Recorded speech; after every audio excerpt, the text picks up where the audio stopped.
Hello everyone. I wanted to do a recording to talk about Linux gaming and show you a little bit of the operating system as well as Subnautica Below Zero on the operating system. As a recap, in the past I did recordings talking about Lutris, ProtonDB, and a few other software that make it possible to game on Linux.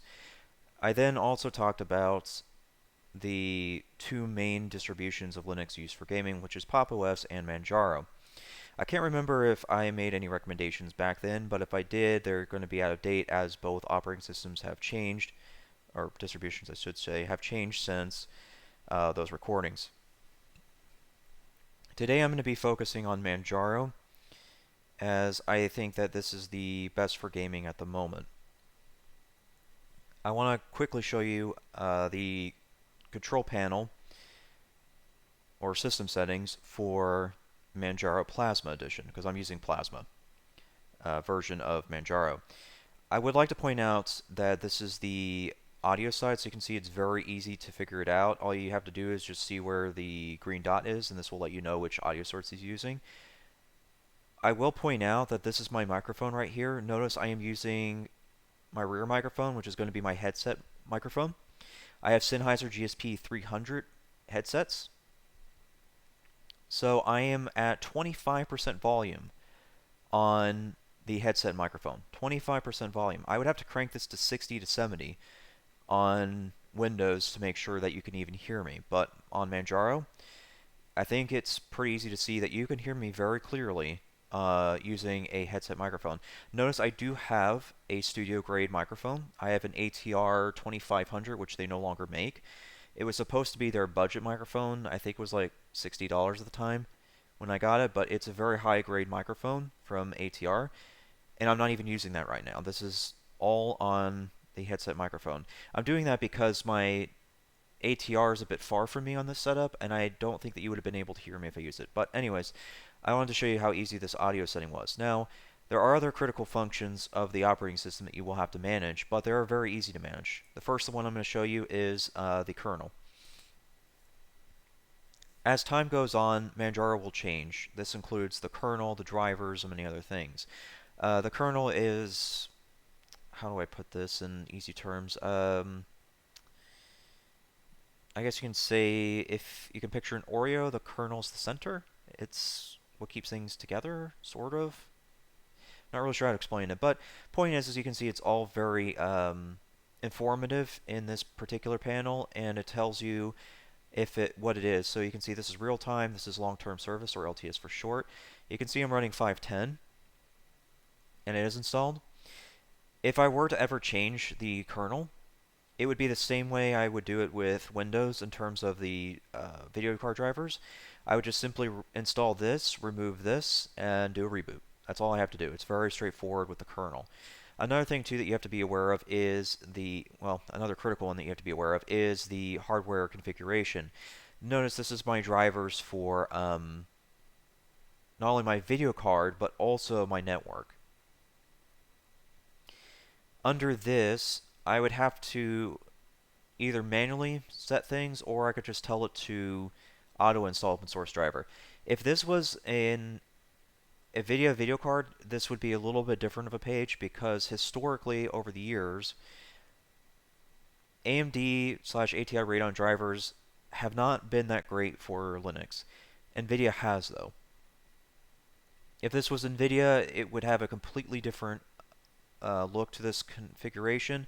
I would also have something somewhere in Manjaro for X server, which is the server that it's the software that NVIDIA uses for resolution, monitor size, things like that. It's a different matter. But my point is, this is how easy it is. I only have to click through here to get to the kernel, hardware configuration, and audio. That's it. Now, while I'm here, I will show you one other interesting aspect. Because I am using the Plasma edition of Manjaro, I will also have KDE Connect in here. KDE Connect is what lets an Android phone communicate with this PC. I have an Android phone, so if I really wanted to, I could connect it, pair it to this computer. From there, I would be able to do things like ping the phone. So if you're one of those people that loses your phone in the couch or something, I'm not judging, by the way, but I'm just saying that if you lose your phone in the couch, I could come to the PC and ping it to see where it is in the house. I could do other things too, such as receive text. If my phone were to receive a text, it would give me a pop-up notification on the desktop for me to see. I wouldn't need to pick up my phone. I just simply turn my attention to another side of the screen, see what the message is, and if I feel the need to, I can pick up the phone and respond. Those are some of the many features that you can find with KDE Connect. It certainly has some advanced uses, and I'll go and cover that real quickly while we're on this. You can control the PC using KDE Connect, basically turning the phone into a remote. It's a really interesting thing to be aware of because of streaming. Streaming is very popular, not just with Twitch, but also YouTube. What you can do is, because OBS Studio does run on the Linux distributions, Manjaro is no exception to this, you can install, I think it's a plugin, I'd have to double check that, it's either a plugin or software, but a plugin or software called DroidCam. DroidCam lets OBS Studio see your phone camera. That means I could, in theory, make it so the computer is running OBS Studio and doing all the encoding while the phone is being used as the web camera. That means if you're a person who does just chatting or cooking streams and you want to be more mobile in your home, you can tell this operating system, well, this distribution, to run KDE Connect, control the computer using the phone while simultaneously using the phone as the camera. From there, the computer will take care of all the encoding with OBS. Very advanced setup, but very cool. Okay, so now that I've kind of shown you KDE Connect, I'm going to switch over. Oops. Give me just a moment. There we go. Now I'm going to show you Subnautica gameplay. Keep in mind that I only have an RX 480, so it's going to be laggy because of my video card, not because of Windows. But I just want to give you a brief taste of just walking around a little bit so you can hear the audio and things like that. Made it to 4546B. Landing was a bit rough, but I don't think Altera spotted me. I hid from their satellite. The drop pod deployed with gusto. I just have to find it and get settled. Then I'll be able to get to work.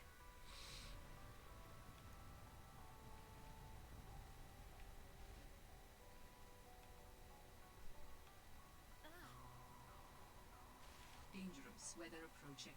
Seek shelter.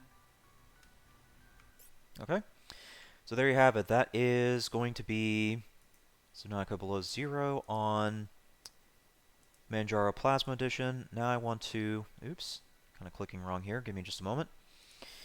Let me see. I need, where is it? ProtonDB. Yep, there you are. Cool. Okay, so I need to switch over here for just a moment. Okay. Like the last recording, and I even covered this in the recap as well, but the two main software you have to be aware of when gaming on Linux distributions is Proton and Lutris. This is the website to Proton, and I'm going to focus on Proton for this recording because I think Proton's more stable and more compatible than with games than Lutris is. But yeah, we're going to focus on this, and I want to talk about why I'm using Manjaro Plasma. You'll notice that whenever you search for a game on the ProtonDB website, it'll come back with its ranking. So it's Platinum for Subnautica, which means runs perfectly out of the box. You'll notice that there is a number near a clipboard looking symbol. This is the reports made by people who have been playing on Linux of some sort of distribution, that is. You'll notice that Subnautica has received 292 reports, while Below Zero has only received 55.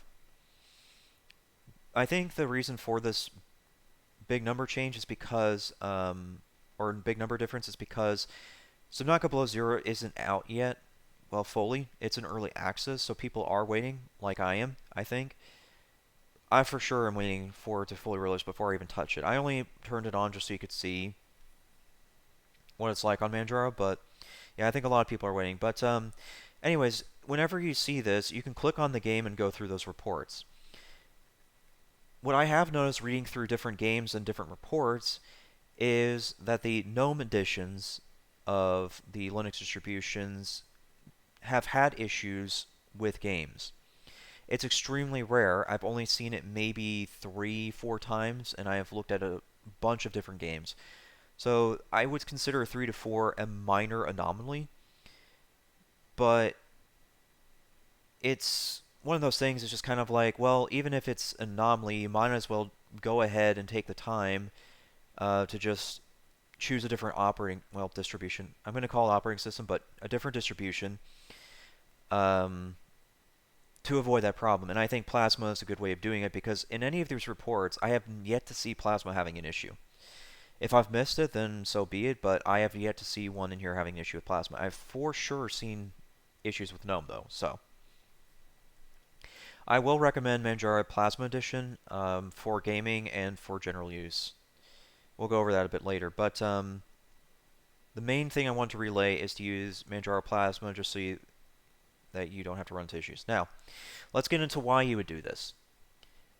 People tell me all the time, well, I can throw, money at it and I can just use Windows. And sure you could if that's your personal preference, but in some titles,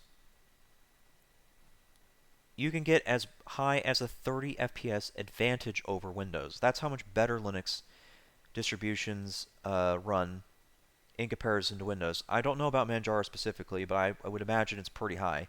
Manjaro does not have a whole lot of crap going on like Windows does or some of the other Linux distributions. Because some Linux distributions do have a lot of crap running, like Ubuntu Studio, for example.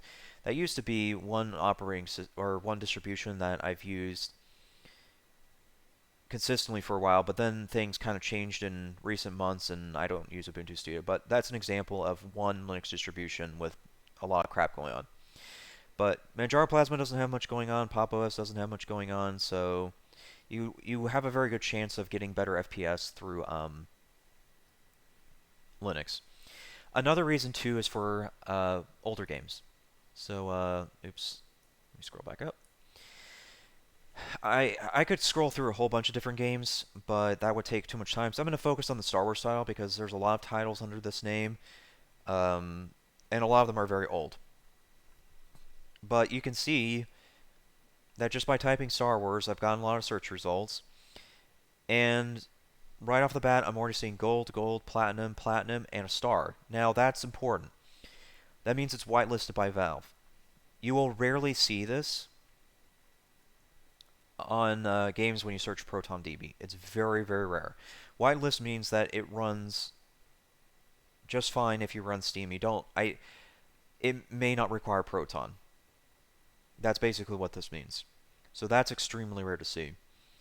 But you can see even Old Republic 2, the Sith Lords, native, which means it runs at full potential.